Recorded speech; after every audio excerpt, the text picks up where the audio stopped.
All right, so for those of you that don't know me, my name is Galen. I'm an attorney based out of New Orleans. We have lawyers, it feels like everywhere these days, but I'm sure not actually everywhere.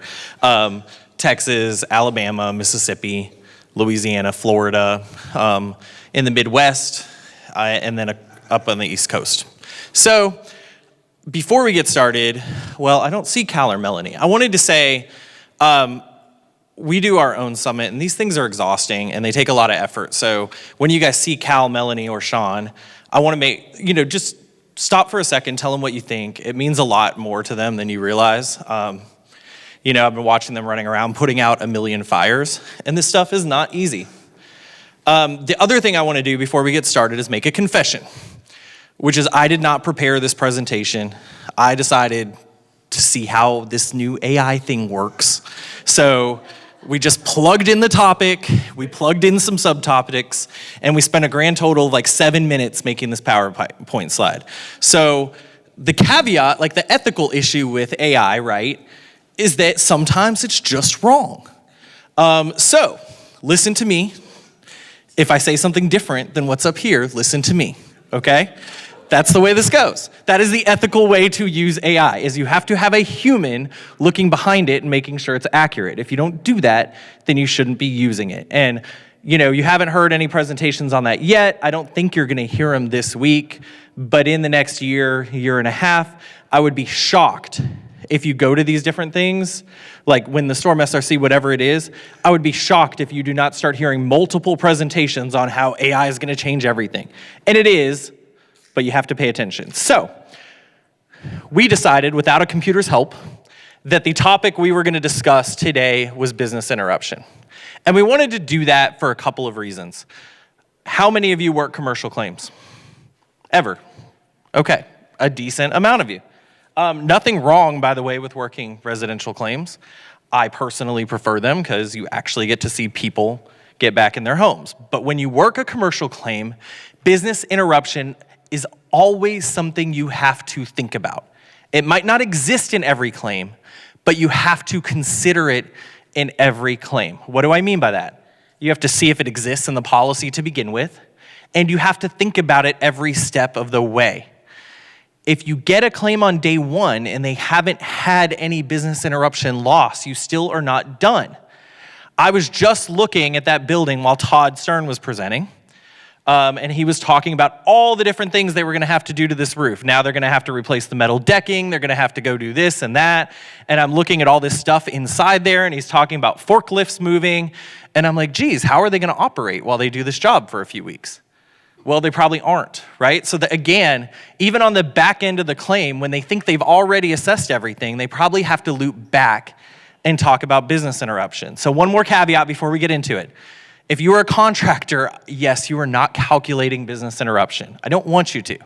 But I do want you to know what it is, know how it works generally, so you can get your customer at least pointed in the right direction, because a lot of these people, and you know this, do not know what their policy covers. And shocker, sometimes the agents forget to mention coverage that is available to their customers. I can't tell you how many files we get, commercial files, from very good public adjusters, and nothing has been done on the business interruption side by the time it shows up on our desk. That usually is okay. We can usually fix that. But what about an estate where it's okay for there to be a mandatory proof of loss provision, and now your proof of loss is already late, nothing has been submitted on business interruption? I just saw in Louisiana, some of the proposed legislation says you can supplement your proof of loss, but only with information you discovered later, right? So in a situation like that, and I think Renee was very clear, this is the direction things are trending, you might have a situation where if you as a public adjuster are not thinking about business interruption and at least getting that rolling, they might not have the right to bring it down the road. So these are things you really have to think about. All right, so with that said, the reason we do business interruption is for a couple of reasons. We are either compensating you for what has already happened, meaning you were shut down, right? Or we're compensating you for what will happen. Any of you that work residential claims, you deal with this in ALE all the time. How long are they gonna be out of the house? I don't know why, but people often forget to include this in business interruption. I see them say, here's what we lost, or they say, we lost nothing, so we're not gonna make a business interruption claim.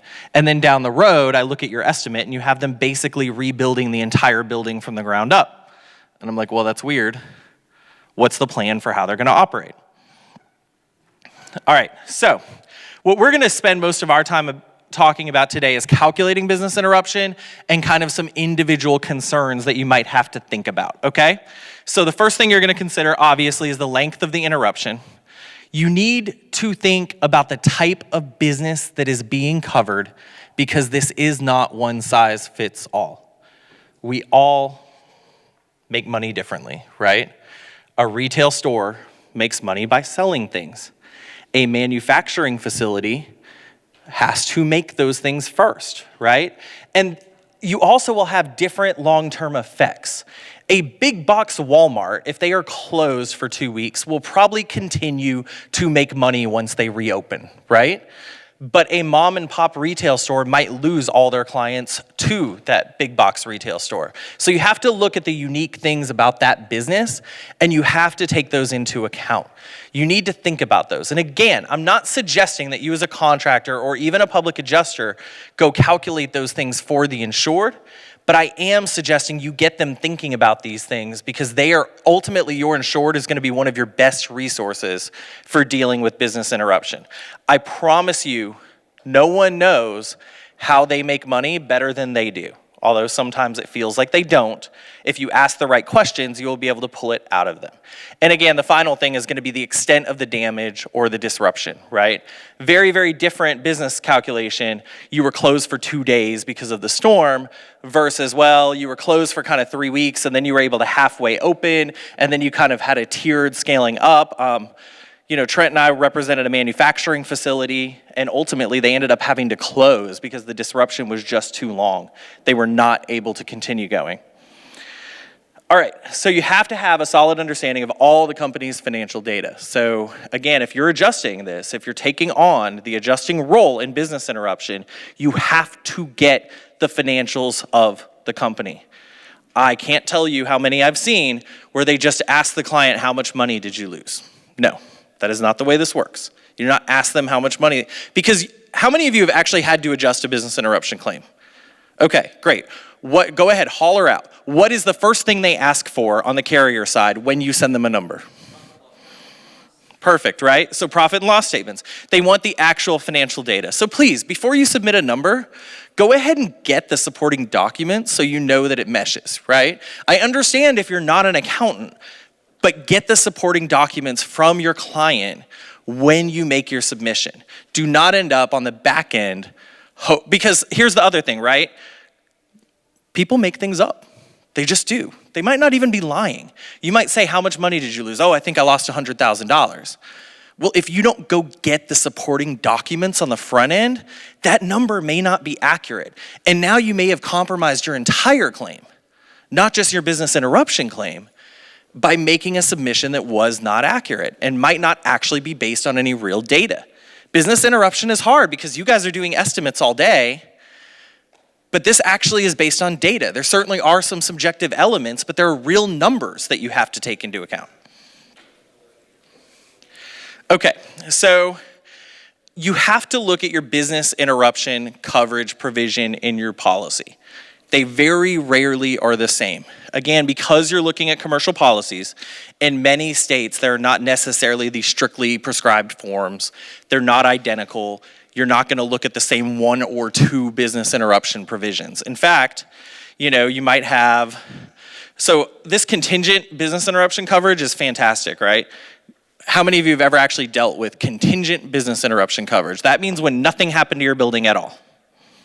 Ever? Okay. So manufacturing facilities, big retail facilities, they actually go purchase insurance sometimes to cover when something happens to someone else. Okay, there was a hurricane in Louisiana and they make all my parts for this machine I make in California. So now my manufacturer that sends me these parts is shut down. So I have my own business interruption coverage for if something like that happens, right? So these are additional claims out there that you may or may not run into. But if you're not reading the policies of your customers, you have no idea what exists. That's really, really helpful because you're dealing with causation just like anything else. And if there's some kind of contingent business interruption coverage, and it'll say it will not tie business interruption to a direct physical loss, then that's an additional area of a claim you may be able to make. You're probably going to want to get an attorney to help you interpret those provisions, but you need to know that they exist and you need to look for them. Because that's one unique thing about business interruption is it's not going to be as straightforward. It might not necessarily tie the interruption to the physical loss. It often will, but it may not do it all the time. You can get extra expense coverage, right? Those are the additional costs you incur during an interruption. Well, maybe you're not interrupted, but you had to go get a generator to run your business. All of those additional expenses will be covered. Civil authority, everyone's been dealing with that lately, right? When you're ordered to be closed down, that is a lot different than having to be closed because of physical damage to your property. So do you have that civil authority coverage? You're starting to see that get eroded because of COVID, because everyone wanted to make COVID claims after that. You also, with civil authority, will have like a built-in deductible. So it will often give you a certain amount of time that you have to be closed before your claim starts. And then, of course, the civil authority will deal with like government-mandated closures. Okay, so as it says, not all business interruption coverages are created equal. You'll have good ones, you'll have bad ones, but it's not so much a scale of, oh, this is a good provision and this is a bad provision. Even the way you calculate business interruption will depend on the specific provision. Some of them, you just take lost income. Some of them, you have to look at lost profits. Some of them, it's lost profits plus extra expenses, right? So when you get this policy, you actually have to go like, I don't really outline and highlight things, but this is one of those where you literally want to go circle it, highlight it, like get a separate blank piece of paper next to it and write down in your own words what it is saying, like with numbers or something. So you really understand how this provision breaks down. If you do not understand how to calculate the business interruption in that specific policy, you will never be able to submit the business interruption claim, period. It's just, there's no one straight way to do it, so you have to read the policy. All right, so service-based businesses, they have difficulty quantifying lost profits, right? We represent a medical clinic right now, and Mary and I are dealing with this as we speak. They lost patients. We know they lost patients. We know how much they typically do, but here's what's really hard to calculate. Did those patients come back a month later? Was that an annual checkup? So did they really lose them? Was the clinic able to work an extra couple of hours a day a month later and recoup those patients? So you have to kind of on an individualized basis go through that unique business. But service ones are gonna be very, very difficult, right? Perishable goods, that's gonna be an easy one. If they sell frozen meat and their roof blew off and they had no electricity for 2 weeks, probably gonna lose all that meat, hopefully. They're not gonna resell it. So some of that's easy and some of that sounds like BPP, and it is, right? The meat is BPP, but all the profit they lost on not selling it is not BPP, right? Yes. When it comes to places where, like, let's say Bob's Bakery suffers a loss, the client base that used to go to Bob's Bakery every Wednesday or whatever now goes to another bakery. Can you calculate or quantify that loss as well? Because that's a permanent loss for your client base. It's not just we lost for 30 days and now we're back up and running. Yeah, you can't, and I really can't, but someone can. Right? So that absolutely can be done and that should be done. And I'll talk about it in a minute, but there's forensic accountants. You're gonna use them. That's really one of those areas where you're going to want a forensic accountant. And if you were adjusting the claim as a public adjuster, I strongly suggest that you are referring them to a forensic accountant. If you handle commercial claims, period, and you're a public adjuster, raise your hand if you handle commercial claims as a public adjuster ever. Keep them up if you have one or more engineers that you sometimes will use if you feel like they're needed. Okay. If you have one or more lawyers that you might send your customers to if you feel like a lawyer's needed. All right, now keep it up if you have one or more forensic accountants that you send your customers to when you feel like there might be a business interruption loss. About half the hands went down, right? I would suggest that, don't feel bad if your hand went down because you just haven't really thought about it, but I would suggest that having a forensic accountant, to use like a Del Medicoism, in your industry Rolodex is just as important as having a lawyer or an engineer or a mitigation, I don't know what they call themselves these days, consultants, sorry Chris, or any kind of number of specialists that you would talk to.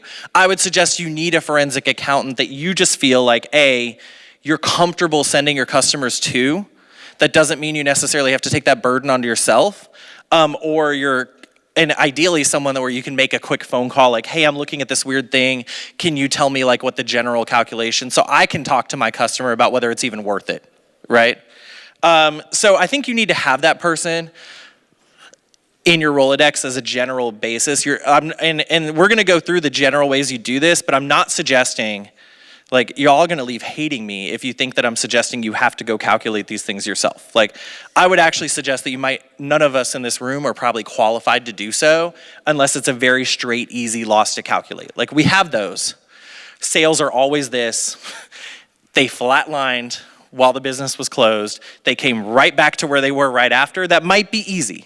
We might be able to just submit that using existing financial data without having to go get a forensic accountant to do a report. We may still end up needing it, but we might be able to get over the hump. I mean, we just had the weirdest one. We got like an unconditional tender of policy limits on business interruption, and we hadn't submitted anything. So like, by telling them we know it existed, that was enough to get it over the hump because they looked at it and said, well, the building's not there anymore, so we're probably gonna have to pay for it being shut down too. It just will happen. So look at the type of business you have, how it works, but more importantly, how it's affected by the loss.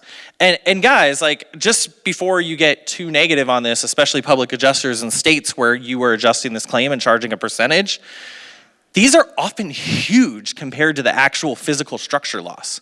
I mean, sometimes the business interruption part of the claim is equal to, if not greater than, the structure payment that ultimately is made. So you really are benefiting your client.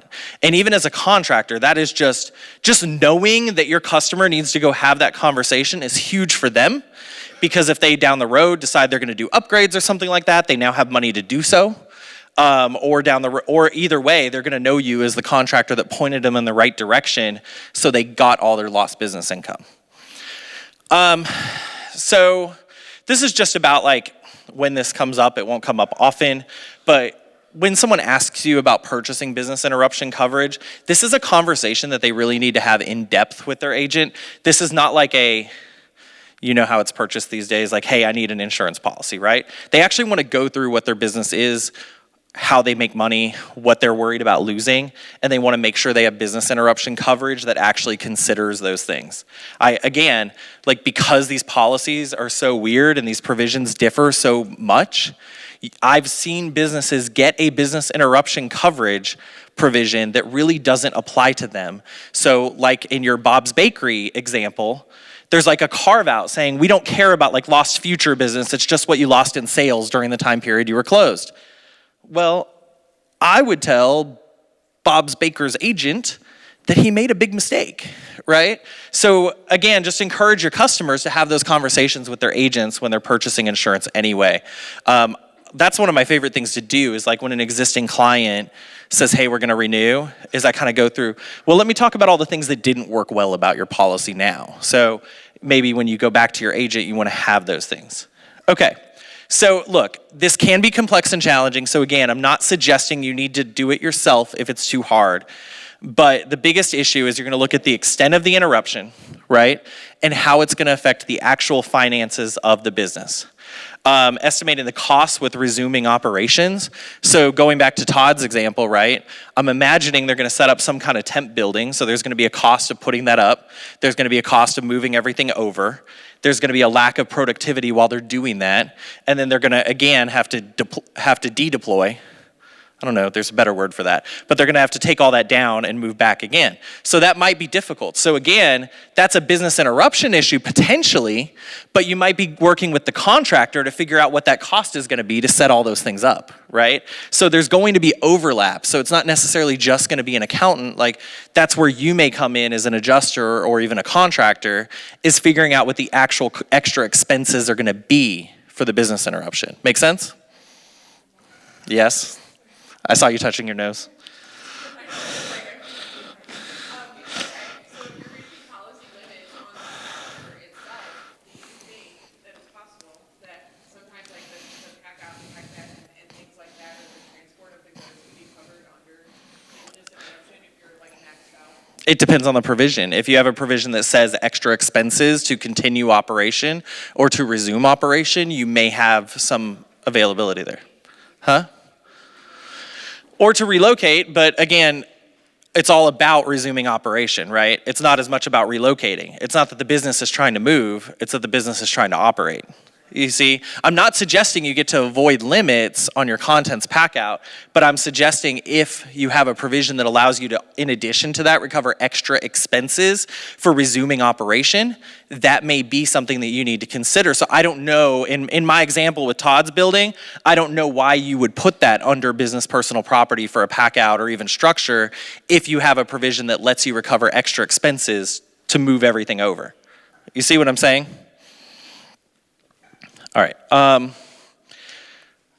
cool.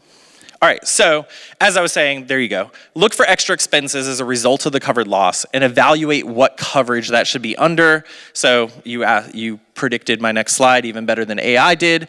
So that's the big issue you have to look at. It's not necessarily, you might be thinking about those things as within your coverage A or your coverage C or whatever, but that might not be the case. And you'll only discover that if you actually read the business interruption provisions. That's the only way you're gonna find that out. My watch says it looks like I'm walking.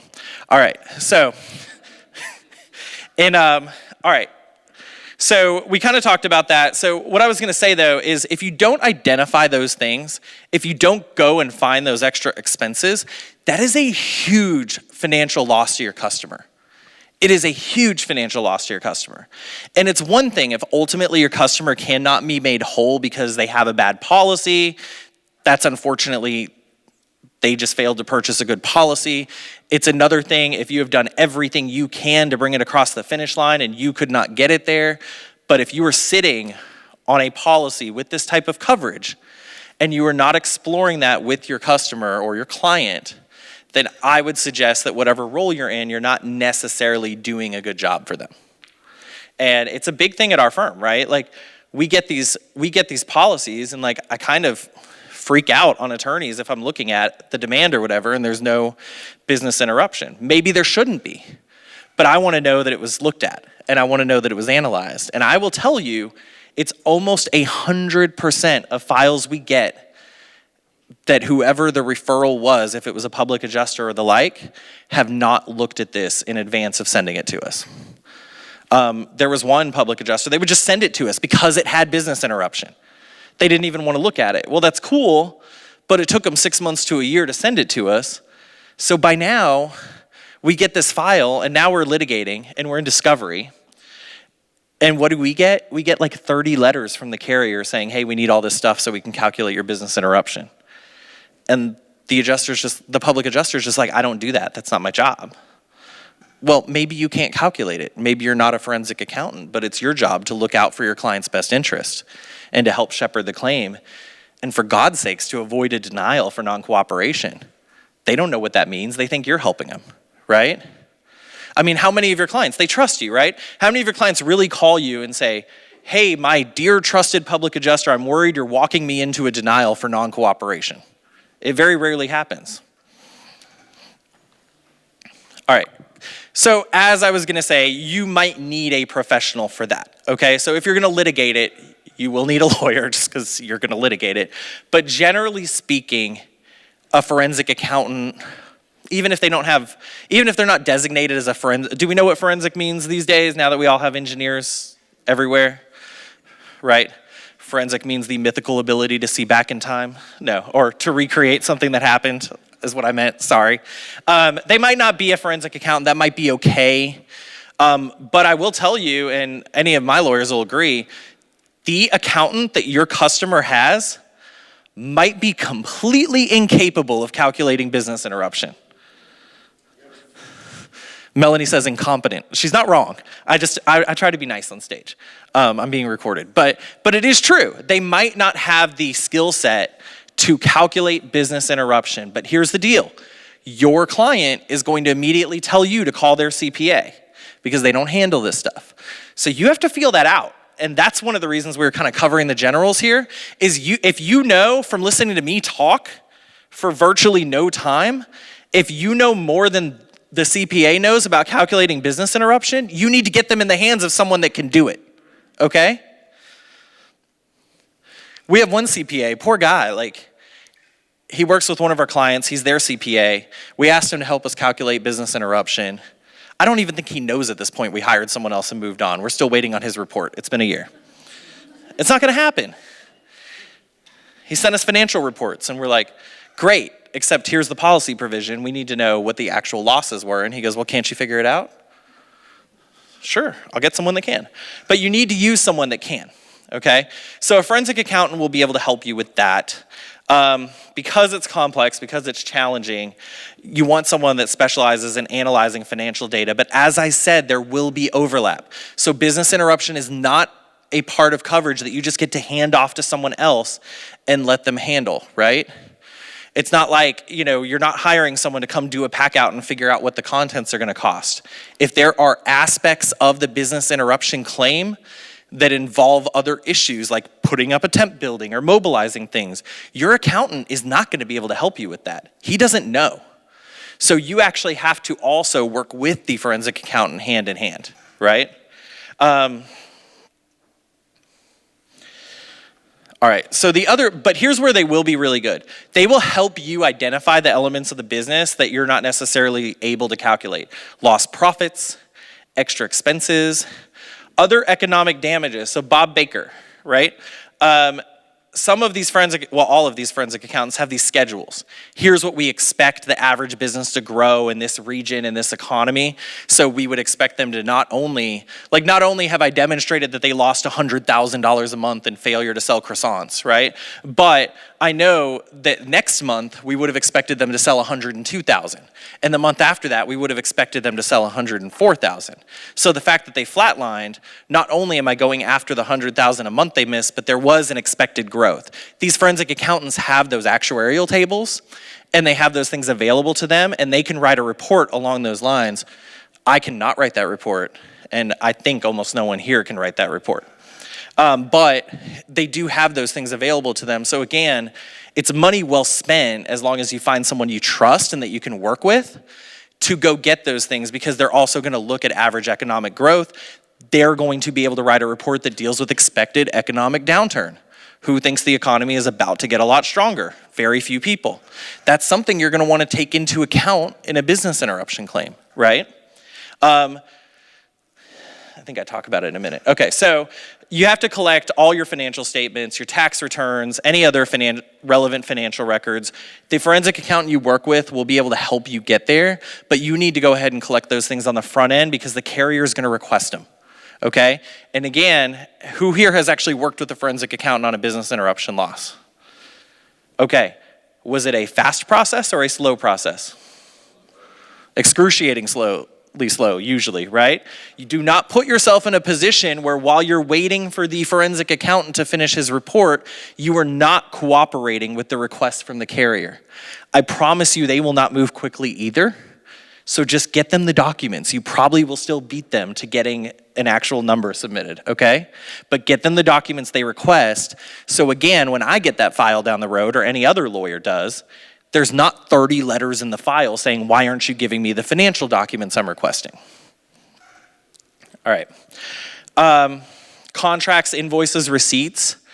your client will tend to recoil at these types of things. I gave you my financial records. Again, you need to use your own independent professional judgment based on the type of claim it is and the type of business it is. Those things might be important. So for instance, using our manufacturing client, the contracts they had in place, it wasn't enough just to look at their financial data. They had contracts in place that specified what they were going to be selling to whom and when. Those were really important to prove business interruption. Read the policy provisions. I think we've covered that. COVID. Okay, so COVID is a big issue as it relates to business interruption. Anyone run into this problem at all? Your numbers are artificially depressed. We're starting to come out of that, right? And in another year, we'll be totally out of that. But a lot of times they want to look back for 2 or 3 or even 4 years. Well, what's the problem with that? Yell it out. What's the problem? Your client was freaking closed for 2, 3, 4 years, months, depending on where they were from. If they were in Seattle, they were closed for what, 6 years? If they were in Florida, they were closed for a day and a half. But the point is, the financial data is not accurate. I don't have an opinion on COVID. I'm just saying, depending on your business and where you were, the financial data might be artificially depressed. So that's another reason that you want someone that's going to look at that, and you need to take that into account, because using the average income over the last 2 years, depending on where that was, there may be an entire blank window that is dragging that down. So again, getting the right person in place is going to help with that. This is one of AI's examples of going a little too far. You do need to take into account government assistance programs, not so much from the pandemic, but if there's any kind of government assistance program that puts money back in your client's pocket, a lot of times that's, even if it's not for tax purposes calculated as income, for purposes of submitting business interruption, that is money that's going to be offset and you're not going to be able to double recover, right? So again, work with your customers or your clients, ask them what money they received after the hurricane to help keep them operating, or the storm or whatever. And if they did, make sure whoever's helping you with business interruption gets that data, because you might have a double recovery issue. And again, you just don't want to be in a position where you're being accused of being less than forthcoming. Final thing, I think this is the final thing. So fully closed versus operating at a limited capacity. That can be harder to calculate, right? We know what fully closed means. That is easy. But even look at your operating at a limited capacity, okay? If you are representing an industrial facility and half of it is closed, is their production down? Or are their expenses higher to keep production equal? Did they have to put on an overnight shift so they could stay equal, and are they paying those people overtime? So even when you have limited capacity, you need to look at how that is affecting the ability of your business to run and what that's costing them, okay? All right, so to sum up, I believe that personally we have an obligation, if we're representing someone in a claim, to look at all aspects of coverage. And this is one of those that you need to just take a breath, look at with your customer, because it very, very often is overlooked. I'm sure there's plenty of awesome people here that never overlook it, but I will tell you it is very, very often overlooked. And it's a key component to getting your client economically back to where they need to be. We all know that if you fall $5,000 or $10,000 short on the roof, they might be able to work with the contractor and figure that out, but they cannot work with anyone, the IRS or the government, to find a way to put money back in their pockets so they can keep their employees employed and they can keep their business operating. Any questions? Are you aware of any Louisiana or Texas law which limits the scope of documents requested for business interruption? No. So they can ask pretty much anything and deny your claim for non-cooperation? Well, I mean, define everything. Generally speaking, it's got to be relevant to the claim, right? So it's not like, I don't think they can go back and say, I want to see your Amazon account for the last year and see how much you were spending on supplies. It might not help, but they will ask for more often than just the P&Ls. We fall into this, we do this across the entire industry, not just in business interruption. We fall into this, the only thing that matters is X. Well, the carrier doesn't agree with that.